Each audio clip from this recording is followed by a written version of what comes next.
வேந்தரின் உச்சிவேளை பகல் செய்திகளுக்காக காவேரி ஜெகநாதன். ஆர்த்தி. முதலில் தலைப்புச் செய்திகள். அணுசக்தி விநியோக நாடுகள் குழுவில் இடம்பெற ஆதரவு. மெக்சிகோ அதிபருக்கு பிரதமர் மோடி நன்றி.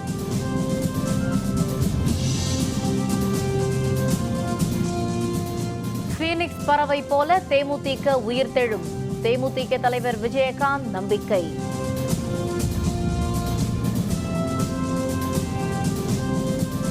புதுச்சேரி சட்டப்பேரவை கூட்டத்தில் உறுப்பினர்கள் பதவியேற்றனர். ரங்கசாமி உள்பட என்ஆர் காங்கிரசார் தனியே பதவியேற்பு.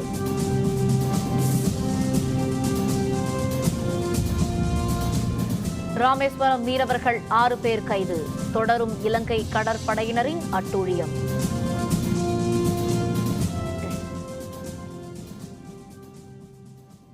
அணுசக்தி விநியோக நாடுகள் கூட்டமைப்பில் இந்தியா இடம்பெற ஆதரவளித்த மெக்சிகோ அதிபர் என்ரிக் பெனா நீட்டோவுக்கு பிரதமர் நரேந்திர மோடி நன்றி தெரிவித்துள்ளார். 5 நாடுகளின் சுற்றுப்பயணத்தின் நிறைவாக மெக்சிகோ சென்றடைந்த பிரதமர் மோடிக்கு சிவப்பு கம்பள வரவேற்பு அளிக்கப்பட்டது. மெக்சிகோ நகரத்தில் நாட்டின் வெளியுறவுத்துறை அமைச்சர் கிளாடியா ரூஸ் பிரதமர் மோடியை வரவேற்றார். பின்னர் மெக்சிகோ அதிபர் என்ரிக் பெனா நீட்டோவை சந்தித்த பிரதமர் மோடி பல்வேறு இருதரப்பு உறவுகள் குறித்து ஆலோசனை நடத்தினார். அதன் பின்னர் இருவரும் இணைந்து கூட்டறிக்கை வெளியிட்டனர்.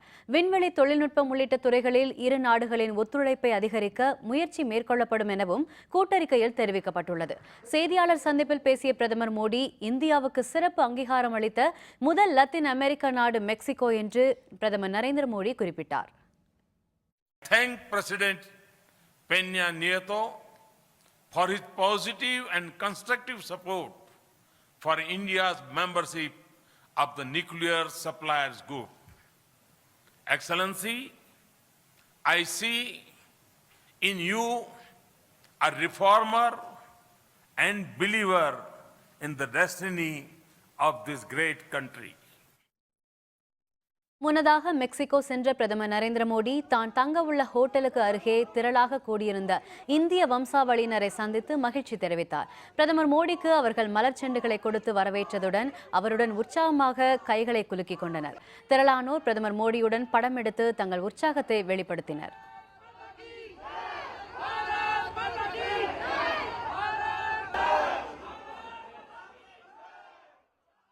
மெக்சிகோ அதிபருடனான பேச்சுவார்த்தைக்கு பிறகு தனது 5 நாடுகள் சுற்றுப்பயணத்தை முடித்துக் கொண்டு தனி விமானம் மூலம் பிரதமர் மோடி தாயகம் திரும்பினார். லாஸ் பினோஸ் விமான நிலையத்தில் அவருக்கு சிறப்பான வழியனுப்பு விழா நடைபெற்றது. சாம்பலில் இருந்து உயிர்த்தெழும் பீனிக்ஸ் பறவையைப் போல தேமுதிக உயிர்த்தெழும் என்று அக்கட்சியின் தலைவர் விஜயகாந்த் தெரிவித்துள்ளார். சிவகங்கை மாவட்டம் காரைக்குடியில் நடைபெற்ற திருமண விழாவில் விஜயகாந்த் பங்கேற்றார். அப்போது அவர் பேசுகையில் தேர்தலில் தோல்வி அடைந்தாலும் தேமுதிக உயிர்த்தெழும் என்று தெரிவித்தார்.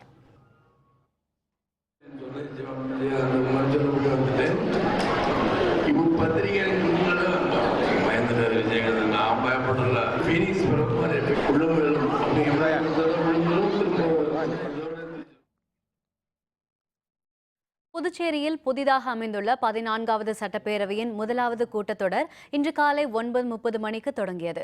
இதில் பேரவையின் தற்காலிக தலைவரான சிவக்கொழுந்து புதிய சட்டப்பேரவை உறுப்பினர்களுக்கு பதவி பிரமாணம் செய்து வைத்தார். இதுகுறித்த விரிவான தகவல்களை தருகிறார் நமது செய்தியாளர் கந்தன். புதுச்சேரி மாநில 14வது சட்டப்பேரவையின் முதல் கூட்டத்தொடர் இன்று காலை 9:30 மணியளவில் தொடங்கியது. இந்த கூட்டத்தொடரில் காங்கிரஸ், திமுக, அதிமுக, சுயேட்சை உட்பட 21 சட்டமன்ற உறுப்பினர்கள் பதவியேற்றுக் கொண்டனர். இவருக்கு தற்காலிக சபாநாயகர் சிவக்கொழுந்து பதவி பிரமாணம் செய்து வைத்தார். இந்த கூட்டத்தொடரில் என்ஆர் காங்கிரஸ் கட்சி சார்பில் 8 சட்டமன்ற யாரும் இந்த கூட்டத்தொடர் பங்கேற்கவில்லை. இவர்கள் புறக்கணிப்பு புதுச்சேரி அரசியல் வட்டாரத்தில் பெரும் பரபரப்பை ஏற்படுத்தியது. அதனைத் தொடர்ந்து அனைத்து சட்டமன்ற உறுப்பினர்களும் பதவியேற்றதை தொடர்ந்து சரியாக 10:20 மணி அளவில் சபாநாயகர் சிவக்கொழுந்து அவர்கள் இந்த சட்டப்பேரவையை ஒத்திவைப்பது மட்டும் இல்லாமல் வருகிற 11ஆம் தேதி காலை 11 மணிக்கு மீண்டும் சட்டப்பேரவை கூடும் என்றும் அறிவித்து வருகிறார். இதனைத் தொடர்ந்து சரியாக 20 நிமிட காலதாமத்துக்கு பின்னர் பிரதான எதிர்க்கட்சியான என்ஆர் காங்கிரஸ் தலைவர் ரங்கசாமி தலைமையில் 7 சட்டமன்ற உறுப்பினர்கள் சபாநாயகர் தனியாக சந்தித்து தங்களை பதவியேற்றுக் கொண்டனர். இதனைத் தொடர்ந்து செய்தியாளர் பேசிய ரங்கசாமி இந்த சட்டமன்றத்தில் தாமதமாக தனியாகவே நாங்கள் பதவியேற்றுள்ளதாகவும் மேலும் எதிர்க்கட்சி தலைவர் யார் என்பது குறித்து வரும் சட்டமன்ற கூட்டத்தொடரில் தெரிய வரும் என தெரிவிச்சிருக்காரு. சபாநாயகர் அலுவலகத்தில் பொறுப்பேற்றுக் கொண்டார். சட்டமன்றத்தில் உட்காரும்போது யார் எங்க இருக்காங்க தெரியும். வேந்தர் செய்திகளுக்காக புதுச்சேரியிலிருந்து கந்தன்.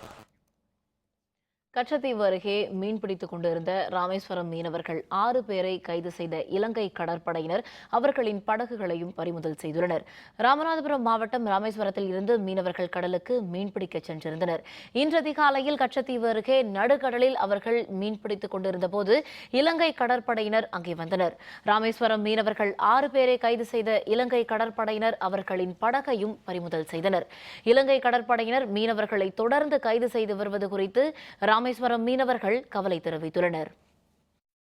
இந்த 45 நாள் தடைக்காலம் முடிஞ்சு ஒவ்வொரு நாளும் ஒவ்வொரு படகையும் 6 மீனவர்கள் 5 மீனவர்கள் இப்படி இலங்கை அரசு கைது செஞ்சுக்கிட்டே இருக்கிறாங்க. ஏற்கனவே 90க்கும் மேற்பட்ட விசைப்படகுகள் 1 வருஷத்துக்கு மேலாக இலங்கையில் சிறைப்பட்டு பிடிக்கப்பட்டிருக்கின்றன. மீனவர்களும் சிறையில் இருக்கிறாங்க.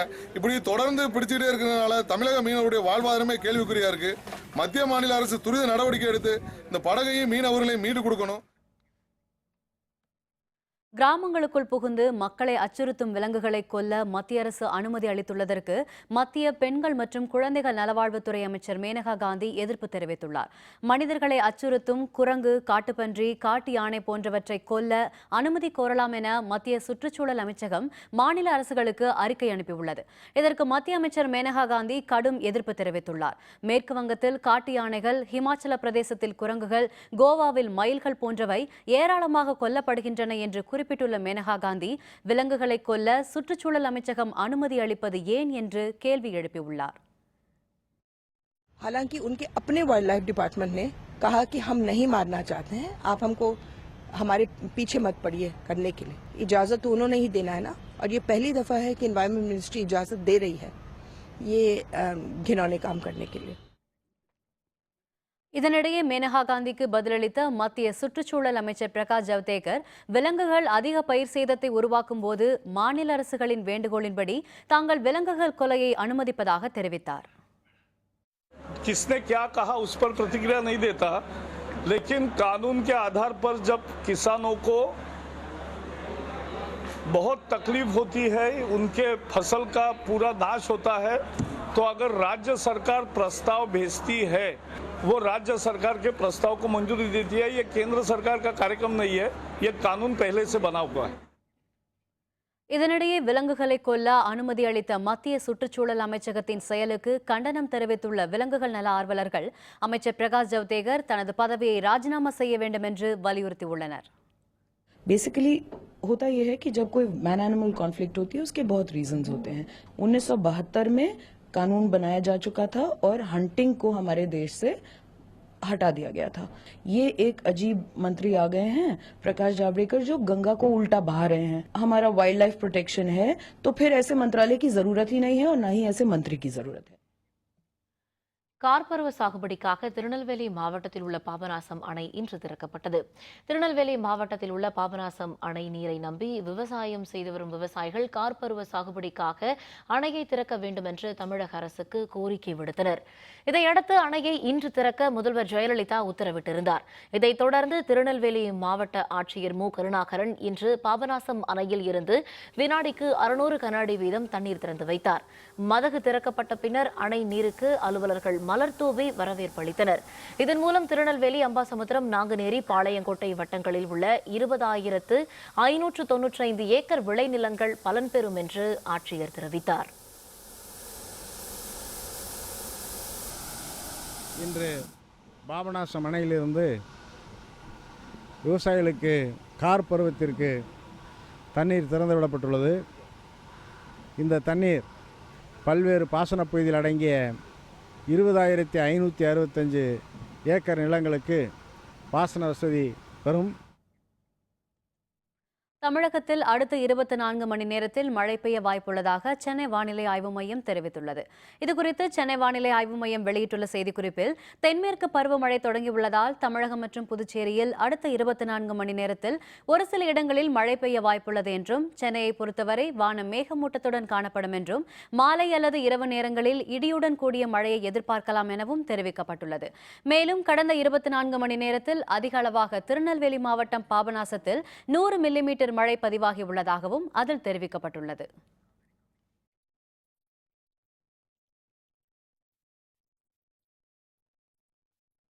மேற்கு தொடர்ச்சி மலைப்பகுதிகளில் கனமழை, அணைகளின் நீர்மட்டம் தொடர்ந்து உயர்வு. விவரம் விளம்பர இடைவேளைக்கு பிறகு.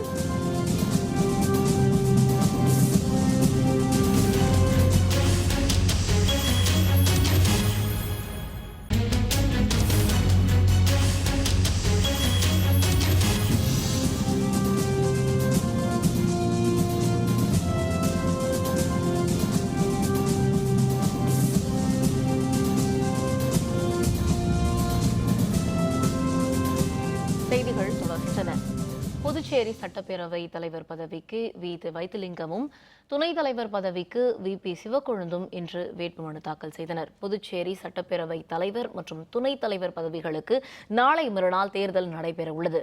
காங்கிரஸ் சார்பில் பேரவைத் தலைவர் பதவிக்கு போட்டியிடும் முன்னாள் முதல்வர் வைத்திலிங்கம் இன்று பேரவை செயலர் மோகன்தாஸிடம் தனது வேட்புமனுவை வழங்கினார். இதேபோல் பேரவை துணைத் தலைவர் பதவிக்கு போட்டியிடும் சிவக்கொழுந்து சார்பில் முதல்வர் நாராயணசாமி, வைத்திலிங்கம் உள்ளிட்ட தலைவர்கள் வேட்புமனு தாக்கல் செய்தனர். வரும் ஜூலை 11ஆம் தேதி மேற்கொள்ள உள்ள வேலைநிறுத்த போராட்டத்திற்கான நோட்டீஸை தெற்கு ரயில்வே பொது மேலாளரிடம் தெற்கு ரயில்வே தொழிலாளர்கள் சங்கம் இன்று வழங்கியது. புதிய ஓய்வூதிய திட்டத்தை ரத்து செய்வது, 7வது ஊதியக்குழு பரிந்துரையில் உள்ள முரண்பாடுகளை களைவது உள்ளிட்ட 18 அம்ச கோரிக்கைகளை வலியுறுத்தி வரும் ஜூலை 11ஆம் தேதி முதல் வேலைநிறுத்தம் என தெற்கு ரயில்வே தொழிலாளர்கள் சங்கம் அறிவித்துள்ளது. இதற்கான நோட்டீஸை தெற்கு ரயில்வே பொது மேலாளர் வசிஷ்ட ஜோரியிடம் தெற்கு ரயில்வே தொழிலாளர்கள் சங்கமான SRES இன்று வழங்கியது. ஸ்ட்ரைக் நோட்டீஸை ஜெனரல் மேனேஜரில் வழங்கியிருக்கிறோம். ஜெனரல் மேனேஜர் அவர்கள் அதை பெற்றுக்கொண்டு இந்த GM ஆவணம் செய்வதாக உறுதியளித்திருக்கிறார்கள். அது மட்டுமல்லாமல் பேச்சுவார்த்தை துவங்கும். பேச்சுவார்த்தையிலே முன்னேற்றங்கள் இல்லை என்றால் அடுத்த மாதம் 11ஆம் தேதி வேலை நிறுத்த போராட்டம் நடைபெறும். காஞ்சிபுரம் மாவட்டத்தில் இலவச கட்டாய கல்வி உரிமை சட்டத்தின் கீழ் 100% மாணவர்கள் சேர்க்கையை ஏற்படுத்த மக்களிடையே விழிப்புணர்வை ஏற்படுத்த வேண்டும் என கோரிக்கை எழுந்துள்ளது. தமிழகத்தில் இலவச கட்டாய கல்வி உரிமை சட்டத்தின் அடிப்படையில் ஏழை மாணவர்களுக்கு தனியார் பள்ளிகளில் 25% ஒதுக்கீடு அளிக்கப்பட்டு வருகிறது. இந்த சேர்க்கைக்கான விண்ணப்பங்கள் முதன்மை மற்றும் மாவட்ட கல்வி அலுவலகங்களிலும் தனியார் பள்ளிகளிலும் இலவசமாக வழங்கப்படுகிறது. காஞ்சிபுரம் மாவட்டத்தில் 25% ஒதுக்கீட்டின் கீழ் நிகழாண்டு 5209 இடங்கள் இருப்பதாக அறிவிக்கப்பட்டிருந்த நிலையில் இதுவரை 2641 மாணவர்கள் மட்டுமே சேர்க்கப்பட்டுள்ளனர். இது நிகழாண்டில் வெறும் 51% சேர்க்கையாகும். கடந்த ஆண்டில் 56% சேர்க்கை நடந்திருந்தது. எனவே இலவச கட்டாய கல்வி உரிமை சட்டம் குறித்தும் அதன் பலன்கள் குறித்தும் ஏழை எளிய மக்களிடம் விழிப்புணர்வை ஏற்படுத்த வேண்டும் என்று சமூக ஆர்வலர்கள் கோரிக்கை விடுத்துள்ளனர். கோயம்புத்தூர் நகர் பகுதியில் தொடர் திருட்டு சம்பவங்கள் நடந்து வருகின்றன. நேற்று இரவு மணியம்காரபாளையத்தில் உள்ள ஒரு வீட்டில் 35 சவரன் நகையை திருடி சென்றுவிட்டனர். கோயம்புத்தூர் மணியம்காரபாளையம் பகுதியைச் சேர்ந்த அரவிந்தன் என்பவர் வீட்டில் நேற்று இரவு யாரோ சிலர் பின்பக்க கதவை உடைத்து 35 சவரன் நகை மற்றும் 80,000 ரூபாயை திருடி சென்றுவிட்டனர். இதுபற்றி சரவணம்பட்டி காவல் நிலையத்தில் அரவிந்தன் புகார் தெரிவித்துள்ளார். கோயம்புத்தூர் பகுதியில் இந்த சம்பவத்தையும் சேர்த்து கடந்த 10 நாட்களில் 7 இடங்களில் தொடர் திருட்டு நடந்துள்ளது. இதுகுறித்து காவல்துறையினர் விரைந்து நடவடிக்கை எடுக்க வேண்டும் என்று பொதுமக்கள் கோரிக்கை விடுத்துள்ளனர். புதுக்கோட்டை மாவட்டம் அறந்தாங்கி அருகே நாய்க்கு மயக்க பிஸ்கட் கொடுத்து 15 சவரன் நகை மற்றும் செல்பேசியை யாரோ திருடிச் சென்றுவிட்டனர். இதுபற்றி காவல்துறையினர் விசாரணை மேற்கொண்டு வருகின்றனர். புதுக்கோட்டை மாவட்டம் அறந்தாங்கி அருகே உள்ள திருநாளூரில் மதியழகன் என்பவருக்கு சொந்தமான வீட்டில் நேற்று இரவு நாய்க்கு மயக்க பிஸ்கட் கொடுத்து திருட்டு நடந்துள்ளது. மதியழகன் வெளிநாட்டில் வேலை பார்ப்பதால் தன் தந்தை மற்றும் குழந்தைகளுடன் செல்லம்மாள் அந்த வீட்டில் இருந்து வந்துள்ளார். அப்போது பீரோவில் இருந்த 15 சவரன் நகை மற்றும் செல்பேசியை யாரோ திருடி சென்று விட்டனர். இதுகுறித்து அறந்தாங்கி காவல்துறையினர் விசாரணை மேற்கொண்டுள்ளனர். 18 பவுன் நகை, 3 செட்டு கொலுசு, ஒரு டச்சு செல்லு. காவல்துறைக்கு வந்து காலையில் வெள்ளனை இன்ஃபார்ம் பண்ணியிருக்காங்க. காவல்துறை வந்து இதை வந்து உடனே தக்க நடவடிக்கை எடுத்து இந்த வந்து திருடு போன பொருளை வந்து அவங்களுக்கு மீட்டு கொடுத்தாங்கன்னா தான், கண்டுபிடிச்சு கொடுத்தாங்கன்னா தான் அந்த குடும்பம் ஒரு வளர்ச்சி அடையும். திருடு வந்து இனிமேல்ட்டு நடக்காத அளவுக்கு எங்களுக்கு வந்து இப்போ இந்த நைட்டில் வந்து ரோந்து வரும்படி மிக தாழ்மையுடன் கேட்டுக்கிறேன் சார். மேற்கு தொடர்ச்சி மலைப்பகுதிகளில் பெய்து வரும் தொடர் கனமழை காரணமாக திருநெல்வேலி மாவட்டத்தில் உள்ள பல்வேறு அணைகளின் நீர்மட்டம் தொடர்ந்து உயர்ந்து வருகிறது. திருநெல்வேலி மாவட்டத்தில் அதிகபட்சமாக பாபநாசம் அணைப்பகுதியில் 90 மில்லிமீட்டர் மழை பதிவானது. அனைத்து அணைகளுக்கு வரும் நீர்வரத்து அதிகரித்துள்ள நிலையில் பாபநாசம் அணைக்கு நொடிக்கு 6101 கன அடி நீர்வரத்து உள்ளதால் அணையின் நீர்மட்டம் 9 அடி உயர்ந்து 76 அடியாக உள்ளது. சேர்வலாறு அணைக்கு நொடிக்கு 1900 கன அடி நீர்வரத்து உள்ள நிலையில் நீர்மட்டம் 19 அடி உயர்ந்து 103 அடியாக உள்ளது. மணிமுத்தாறு அணைக்கு நொடிக்கு 173 கன அடி நீர்வரத்து உள்ள நிலையில் நீர்மட்டம் 73 அடியாக உள்ளது. 45 கன அடி நீர் வெளியேற்றப்பட்டு வருகிறது.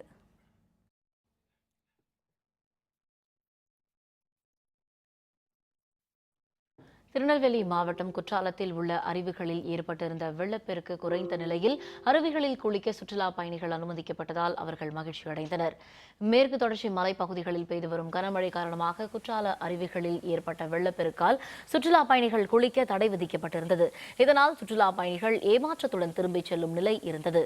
இதைத் தொடர்ந்து தற்பொழுது அருவிகளில் வெள்ளப்பெருக்கு குறைந்து சீரான அளவில் தண்ணீர் விழுவதால் இன்று தடை நீக்கப்பட்டு சுற்றுலா பயணிகள் குளிக்க அனுமதிக்கப்பட்டனர். இதனால் மெயினருவி, ஐந்தருவி மற்றும் பழைய குற்றாலத்தில் சுற்றுலா பயணிகள் மகிழ்ச்சியாக நீராடி வருகின்றனர்.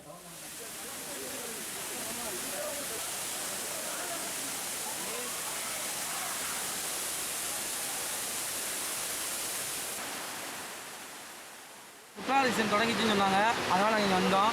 நேற்று ஃபுல்லாக வெளிலன்னு சொன்னாங்க, குளிக்க விடல. ஆனால் நைட்டு வந்து 10 மணிக்கு குளிக்க அலோடு கிடைக்குன்னு சொன்னாங்க. மார்னிங் வந்து பார்த்தோம், ஒரு 6 மணிக்கெலாம் குளிக்க விட்டாங்க.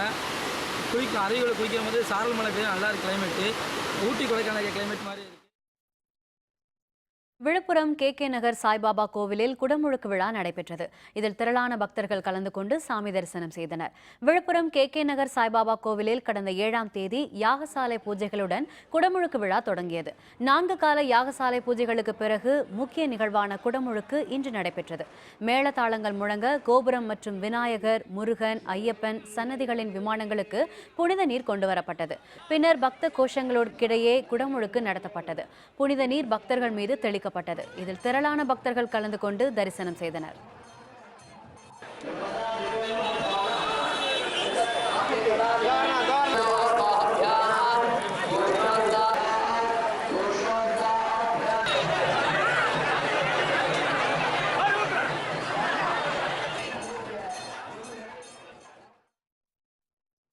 அரியலூர் அருகே ராஜேந்திர சோழன் கட்டிய பழமையான ஐயனார் கோவிலில் 100 ஆண்டுகளுக்கு பிறகு இன்று குடமுழுக்கு நடைபெற்றது. அரியலூர் அருகே பொன்பரப்பி கிராமத்தில் உள்ள ஐயனார் மற்றும் கருப்புசாமி கோவில் ராஜேந்திர சோழனால் கட்டப்பட்ட பெருமை கொண்டது. பழமையான இக்கோவிலில் 100 ஆண்டுகளுக்கு பிறகு இன்று குடமுழுக்கு நடைபெற்றது. இதை முன்னிட்டு விக்னேஸ்வர பூஜை, யாகசாலை பூஜை, கோபூஜை, லட்சுமி பூஜை ஆகியவை இன்று நடைபெற்றன. இதைத் தொடர்ந்து பல்வேறு புனித தலங்களில் இருந்து எடுத்து வரப்பட்ட புனித நீரை கொண்டு கும்பாபிஷேகம் நடத்தப்பட்டது. விழாவில் ஆயிரக்கணக்கான பக்தர்கள் கலந்து கொண்டு சுவாமி தரிசனம் செய்தனர். பக்தர்கள் மீது புனித நீரும் தெளிக்கப்பட்டது.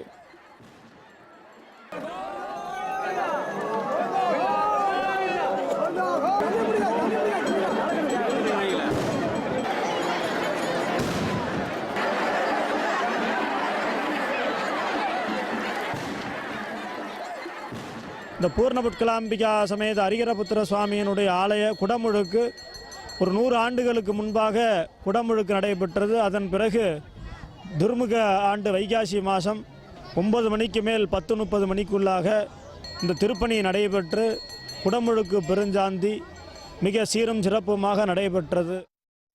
1000 ஆண்டு பழமையான கோயில் கும்பாபிஷேகம் ஆனது 100 வருஷத்துக்கு அப்புறம் நடந்தது. ரொம்ப சந்தோஷமா இருக்கு. இதனால நாங்கள் பண்ருட்டிலேருந்து வந்திருக்கோம். எங்களுக்கும் இது குலதெய்வம். ரொம்ப சந்தோஷமா இருக்கு. நாகப்பட்டினம் மாவட்டத்தில் அமைந்துள்ள உலக புகழ்பெற்ற டேனிஷ் கோட்டையில் அடிப்படை வசதிகளை மேம்படுத்தி தர வேண்டும் என்று சுற்றுலா பயணிகள் வேண்டுகோள் விடுத்துள்ளனர். இதுபற்றி இன்றைய வேந்தர் சிறப்பு செய்தியில். நாகப்பட்டினம் மாவட்டம் தரங்கம்பாடியில் அமைந்துள்ள உலக புகழ்பெற்ற டேனிஷ் கோட்டை வரலாற்று சின்னமாக மட்டுமல்லாமல் சிறந்த சுற்றுலா தலமாகவும் விளங்குகிறது. கிழக்கிந்திய கம்பெனியாரால் 1600ஆம் ஆண்டு முதல் 1634ஆம் ஆண்டு வரை கட்டப்பட்ட இந்த கோட்டை டேனிஷ் போர்ட் என்று அழைக்கப்பட்டது. தமிழகம் மட்டுமின்றி பிற மாநிலங்களைச் சேர்ந்தவர்களும் வெளிநாட்டவர்களும் நாள்தோறும் ஆயிரக்கணக்கில் இங்கு வந்து செல்கின்றனர். இந்தியாவில் ஓசோன் காற்று அதிகம் கிடைக்கும் இடம் தரங்கம்பாடி கடற்கரைதான். அக்காற்றை ஆழ்ந்து சுவாசிப்பதற்காக மக்கள் நடந்து செல்ல நடைபாதையும் உள்ளது. இந்தியாவில் முதல் பெண்கள் பள்ளிக்கூடம், முதல் அச்சு இயந்திரம் ஆகியவை அமைந்ததும் தரங்கம்பாடியில்தான். இப்போது அங்கு எஞ்சியிருப்பது டேனிஷ் கோட்டை மட்டும்தான். பல 100 ஆண்டுகளை கடந்த இந்த கோட்டை இயற்கை சீற்றங்களால் பாழடைந்து பொலிவிழந்த நிலைக்கு ஆளானது. இதையடுத்து தமிழக சுற்றுலாத்துறை மற்றும் தொல்லியல் துறை இணைந்து 4,83,00,000 ரூபாய் மதிப்பீட்டில் டேனிஷ் கோட்டையை பழமை மாறாமல் புதுப்பிக்கும் பணி நடைபெற்று வருகிறது. கோட்டையின் சுற்றுச்சுவர்கள் புதுப்பிக்கப்பட்டு புதிய வண்ணம் பூசப்பட்டுள்ளது. நாங்கள் பசங்களோட எல்லோரும் இங்கே வந்திருக்கோம். போன வருஷம் வந்தோம், ரொம்ப பழமையாக 3 வருஷம் பழமையான இதுன்னு சொன்னாங்க. இப்போ வந்திருக்கோம், பரவாயில்ல, நல்லா பெயிண்ட் அடித்து பார்க்குறதுக்கே உற்சாகமாக இருக்குது. ஆனால் நம்ம மக்கள் என்ன பண்ணுறாங்கன்னா அதில் செவுத்தில் எழுதுறது அந்த மாதிரி வச்சுருக்காங்க, அதை நிறுத்திட்டா நல்லாயிருக்கும். வீரர்கள் ஓய்வு அறை, சமையல் அறை, பொருட்கள் பாதுகாப்பகம், வெடிமருந்து அறை உள்ளிட்டவற்றின் கதவுகள் மாற்றப்பட்டு துருப்பிடிக்காத உலோகத்தால் கதவுகள் அமைக்கப்பட்டுள்ளன.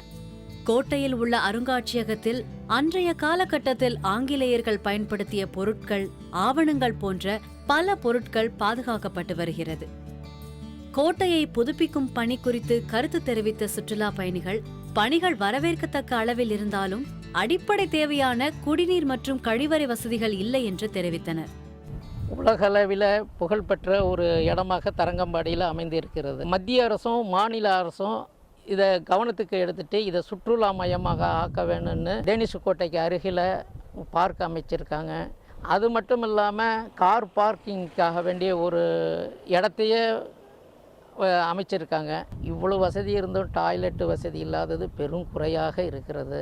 இதை நிவர்த்தி செய்கிறது சுற்றுலாத்துறையின் மூலமாக தான் நிவர்த்தி செய்ய வேண்டும். 4.5 கோடி செலவில் தரங்கம்பாடி கோட்டையை புதுப்பிக்கிறதா வேலை நடந்துகிட்ருக்கு. நடைப்பயிற்சிக்காக லைட்டிங்லாம் போட்டு நல்லா எரிஞ்சிட்டு இருந்துச்சு ஈவினிங் டைமில். இந்த டைம் வரும்போது அந்த லைட்டிங் கூட எரியல. அடிப்படை வசதி எதுவுமே இன்னும் செஞ்சு தரல. அந்த மாதிரி செஞ்சால் தான் இன்னும் சுற்றுலா பயணிகள் அதிகமாக வர்றதுக்கு இங்கே வாய்ப்பு அதிகமாக இருக்குது. பழமை மாறாமல் இந்த கோட்டையினை புதுப்பிக்கும் பணியினை தமிழ்நாடு சுற்றுலாத்துறையும் தமிழ்நாடு தொல்லியல் துறையும் இணைந்து செயல்படுத்தி வருகிறது. புதுப்பிக்கும் பணியோடு இங்கு வரும் சுற்றுலா பயணிகளுக்கு அடிப்படை வசதியான கழிவறை, குடிநீர் போன்ற அடிப்படை வசதிகளை ஏற்படுத்தி தர வேண்டும் என்று இங்கு வரும் பயணிகளின் எதிர்பார்ப்பாக உள்ளது. வேந்தர் செய்திகளுக்காக தரங்கம்பாடியிலிருந்து சே. ஜெகநாதன். சீனாவில் பாரம்பரிய டிராகன் படகு போட்டி, திரளான போட்டியாளர்கள் பங்கேற்பு. விவரம் விளம்பர இடைவேளைக்கு பிறகு.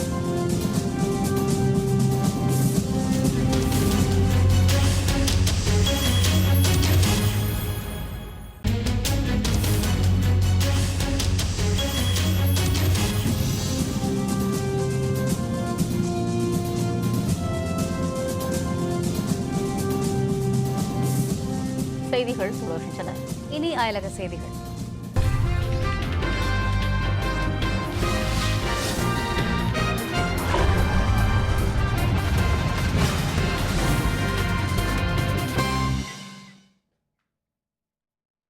லிபியாவின் சிர்தே பகுதியில் ஐஎஸ் தீவிரவாதிகளின் வசமிருந்த ஒரு முகாமை கைப்பற்றிய அரசு படைகள் இலக்கு நோக்கி தொடர்ந்து முன்னேறி வருகிறது. லிபியாவில் ஐஎஸ் தீவிரவாதிகள் கைப்பற்றிய பகுதிகளை மீட்கும் வகையில் அமெரிக்க படைகள் உதவியுடன் ராணுவம் தொடர்ந்து சண்டையிட்டு வருகிறது. கடந்த 1 மாதமாக சிர்தே நகரை மீட்க ராணுவம் கடுமையான போர் யுக்திகளை கையாண்டு வரும் நிலையில் அதில் முன்னேற்றமும் கண்டு வருகிறது. ஐஎஸ் தீவிரவாதிகள் வசமுள்ள சிர்தே நகரின் கிழக்கு மற்றும் தெற்கு பகுதிகளை நோக்கி தொடர்ந்து முன்னேறி வரும் ராணுவம் தற்போது தீவிரவாதிகளின் ஒரு முகாமை கைப்பற்றியுள்ளது. இதனால் நேற்று நடைபெற்ற சண்டையில் மட்டும் ராணுவத்தினர் 6 பேர் கொல்லப்பட்டனர். 30க்கும் அதிகமானோர் காயமடைந்தனர். ராணுவம் விரைவில் சிர்தே நகரை முழுமையாக கைப்பற்றும் என எதிர்பார்க்கப்படுகிறது.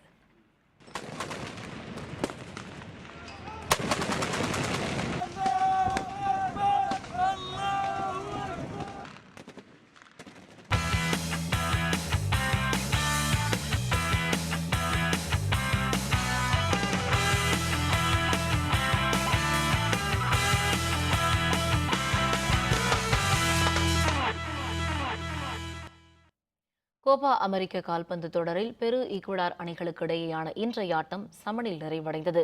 கோபா அமெரிக்கா கால்பந்து தொடரில் பி பிரிவு அணிகளுக்கு இடையேயான இன்றைய 2வது லீக் போட்டி ஒன்றில் பெரு ஈக்குவடார் ஆகிய அணிகள் மோதின. மிகவும் விறுவிறுப்பாக நடைபெற்ற ஆட்டத்தில் இரு அணிகளும் ஒன்றுக்கு ஒன்று சளைத்தது அல்ல என்பது போல் மாறி மாறி கோல்கள் அடித்தன. ஆட்ட நேர முடிவில் 2-2 என்ற கோல் கணக்கில் போட்டி சமனில் முடிந்தது. இதனால் பி பிரிவு அணிகள் புள்ளிப்பட்டியலில் முதலிடத்தில் நீடிக்கும்.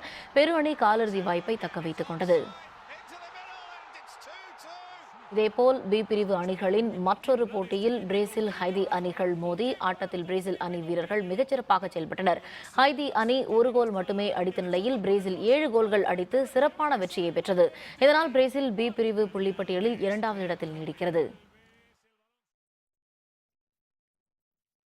சீனாவின் குய்சோவ் மாகாணத்தில் நடைபெற்ற பாரம்பரிய டிராகன் படகு போட்டி திருவிழாவில் திரளான போட்டியாளர்கள் பங்கேற்று தங்கள் திறமையை வெளிப்படுத்தினர். குய்சோவ் மாகாணத்தில் உள்ள சென்யுவான் பகுதியில் இந்த ஆண்டுக்கான டிராகன் படகு போட்டி திருவிழா நடைபெற்றது. இதில் பல்வேறு அணிகளாக பங்கேற்ற வீரர்கள் மிக வேகமாக செயல்பட்டு மற்ற படகுகளை முந்தி செல்ல முற்பட்டது பார்வையாளர்களை வெகுவாக கவர்ந்தது. 28 மீட்டர் நீளத்துடன் டிராகன் வடிவில் மரத்தால் செய்யப்பட்ட படகை வீரர்கள் இயக்கும் போது மேல் பகுதியிலிருந்து பார்ப்பதற்கு டிராகன் ஊர்ந்து செல்லும் தோற்றத்தை கொடுத்தது.这艘船就是实力超群的船队，就我们看见红色船队和黄一块的，这恰恰就是我们。பிரான்ஸ் நாட்டில் நடைபெற்று வரும் பன்னாட்டு சைக்கிள் பந்தயத்தின் 3வது சுற்றில் இத்தாலி வீரர் ஃபாபியோ அரு வெற்றி பெற்றுள்ளார். பிரான்ஸ் நாட்டின் பல்வேறு பகுதிகளில் பல கட்டங்களாக நடைபெற்று வரும் பன்னாட்டு சைக்கிள் பந்தயத்தில் உலகின் முன்னணி வீரர்கள் பங்கேற்றுள்ளனர். லோயர் மாகாணத்தில் இருந்து அட்ரெக் வரை 187 கிலோமீட்டர் தொலைவு வரையிலான 3வது சுற்று போட்டி நேற்று நடைபெற்றது. நடப்பு சாம்பியனான இத்தாலியின் ஃபாபியோ அரு 2 வினாடிகள் வித்தியாசத்தில் முதலாவதாக வந்தார். 176 கிலோமீட்டர் தொலைவு கொண்ட 4வது சுற்று போட்டி இன்று நடைபெறவுள்ள நிலையில் ஃபாபியோ தனது வெற்றியை தக்க வைத்துக் கொள்வார் என்று எதிர்பார்க்கப்படுகிறது. மீண்டும் தலைப்புச் செய்திகள். அணுசக்தி விநியோக நாடுகள் குழுவில் இடம்பெற ஆதரவு. மெக்சிகோ அதிபருக்கு பிரதமர் மோடி நன்றி.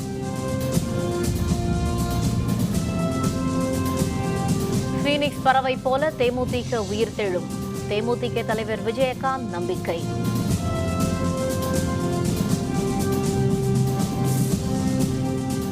புதுச்சேரி சட்டப்பேரவை கூட்டத்தில் உறுப்பினர்கள் பதவியேற்றனர். ரங்கசாமி உள்பட என்ஆர் காங்கிரசார் தனியே பதவியேற்பு.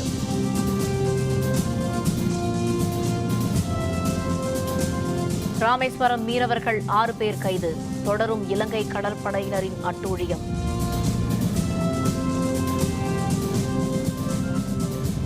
இத்துடன் வேந்தரின் உச்சிவேளை பகல் செய்திகள் நிறைவடைந்தன. மீண்டும் மாலை 6 மணிக்கு வேந்தரின் அந்தி மாலை குறுஞ்செய்திகளில் சந்திப்போம். வணக்கம்.